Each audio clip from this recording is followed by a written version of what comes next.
too much cuteness. Lloyd is in the castle courtyard training Shiro. He learned simple tricks pretty easily, but is unable to perform more advanced and tricks even with the help of Lloyd's magic. Silpha suggests to Lloyd that he should talk to someone that knows a lot about monsters.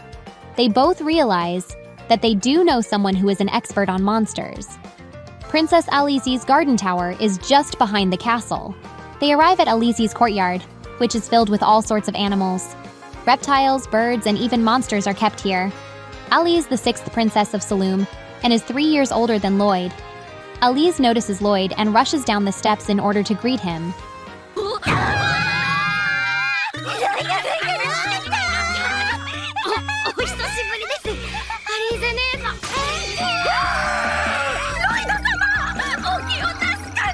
She jumps from super high up and pounces onto Lloyd in a cute and affectionate way. She then kisses him on the lips. A true sibling bond. Lloyd then dies immediately, which causes Silpha and Shiro to panic. Thus ends the tale of the 7th prince. Cause of death, big sister's lips.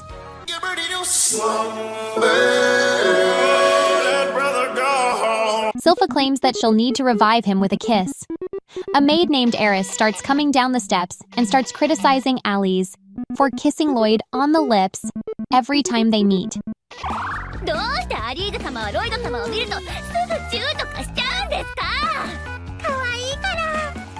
The reason she gives is because Lloyd is cute. Wait a minute, I just realized something. Pink hair, passion for cute boys. Is this chick supposed to be me? She is able to identify Shiro as a bear wolf easily, which impresses Lloyd. She claims it's all instinct, though mana may have something to do with it. Alise introduces Lloyd and Silpha to one of her monsters, Liru, the lesser Fenrir. Liru was able to slip past Lloyd's presence detection magic, which is perplexing. Maybe there is something special about Liru, just like how there's something special about Lloyd's ass. Lloyd gets excited at this, though, that his older sister was able to train Liru so well, to the point where she can do complex tasks. He asks her to teach him how to do it with Shiro.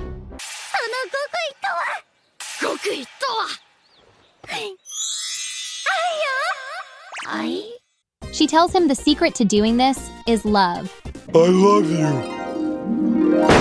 In order to prove the bond between her and her animals, she has one of her snakes dive into Silpha's chest and have a little mouse pull down Alise's panties. Boy, that escalated quickly. Lloyd gets excited once again. He now knows the secret to making animals listen to complex commands. Lovemaking with a little boy. Oh, I mean, love is the key.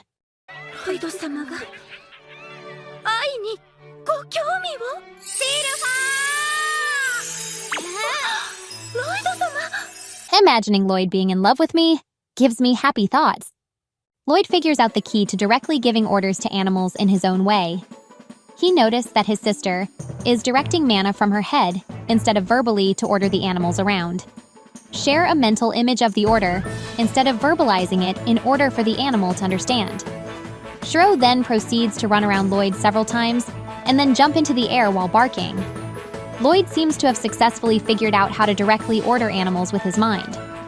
Lloyd gives a detailed explanation about how love is needed in order for animals to be willing to obey you in the first place. There's a logical component to it, of course, but you need an empathetic heart, or animals wouldn't be willing to listen to you in the first place. Lloyd then smiles so cutely, it sends me to heaven.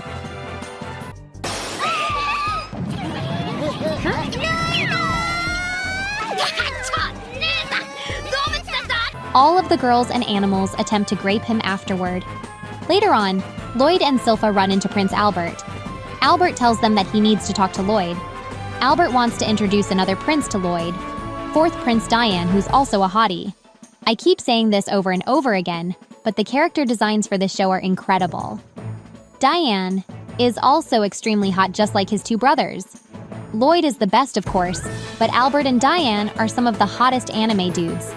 I wonder if they have any dojins? Yeah, that brother's starving. Diane is a blacksmith and wants to see if Lloyd is actually capable of enchanting a sword the way he did to the knight's weapons. The animators know exactly what we want. This shot of Lloyd picking up the sword gives us a nice ass shot while he poses cutely. God, I love him so much. Lloyd successfully enchants a weapon to a degree that goes beyond the norm. So easily, I might add. Diane is shocked so much to the point where his face becomes Minecraft Steve. I am Steve. Diane then turns into a suave Pegasus wannabe and calls Lloyd Lloydy Boy. He then picks him up and aggressively grapes him. Okay, I'm just kidding. He tells Lloyd that his dream can come true with his abilities. To make the ultimate spellbound sword. The idea sounds cool to Lloyd because he's intrigued by the production of such a weapon. Anyone will be able to use magic with every swing of this sword, though that might be a bit dangerous. Lloyd then puts on such a cute as fuck outfit. Oh my god. I'm going to cream my pants. The two attempts to apply a magical seal onto the heated metal in order to create a spellbound sword. However, the metal keeps shattering due to the weight of the magic put onto it. As this is happening, Silpha is staring at Lloyd while he's working with Diane. Oh, I guess she joined in on the fun now. She's even showing some skin. Nice. Grimm has been quiet for a while this episode, but he finally acknowledged that Lloyd is having trouble with the process for the first time in a while. Grimm noticed that the mana essence they were using was cheap and is not sufficient enough for a spellbound sword. Lloyd concludes that they need materials from a monster core, but he has no way to get one without raising suspicion. Silpha made the suggestion to the king that Lloyd should broaden his horizons and join the Adventurers Guild in order to hunt monsters and collect materials. Lloyd puts on another really cute outfit, and I think I'm going to faint. Lloyd registers with the Adventurers Guild. He remembers the time when he enrolled in his previous life. He thinks that with his current mana level, he'd probably break the crystal ball and it'd draw so much attention. He focuses his mana to the size of a flea, thus making himself appear extremely weak. He gets an F rating across the board. The morons in the background start laughing at Lloyd for no reason other than to be jerks. They better be careful. Silpha is right there. It seems like Lloyd's lowest rank in magical prowess in A. He shrunk his mana down to 1%, but he still couldn't make himself appear weaker when it comes to magic. One of the men who insulted Lloyd tries to hit on Silpha. This is after they talked a bit game about her legendary status without realizing.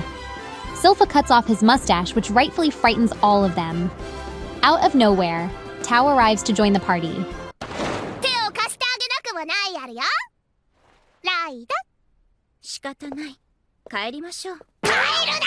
Silpha tries to ignore her, but Tao is having none of it. They start fighting again. Since the last time they saw each other, Tao has been searching for Robert day and night while fighting monsters in every dungeon she can find. She searched and searched, but couldn't find him anywhere.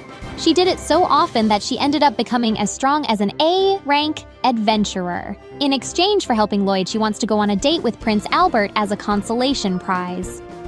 Lloyd is impressed that Silpha used to be an adventurer. She tells him that she was very immature back then, but that it was a good means of training. However, she tells Lloyd that she failed to bring down a group known as the Assassin's Guild. The trio then go roaming around a random dungeon in order to fill in the time. We then cut back to Prince Diane and Prince Albert as the weaponsmithing process continues. However, Albert is concerned about the timing of Lloyd being able to bring back necessary materials. In a bit of a darker turn, there seems to be a war brewing. Diane is concerned and says he wants to make the spellbound swords for them in order to protect them, but Albert says he brought the two of them back together in order to get along as brothers rather than to fight. Diane is worried at first, but Lloyd returns safely while riding on top of Shiro. Lloyd puts back on his cute blacksmith outfit and successfully creates a spellbound sword that can shoot out fire, which shocks both of his brothers.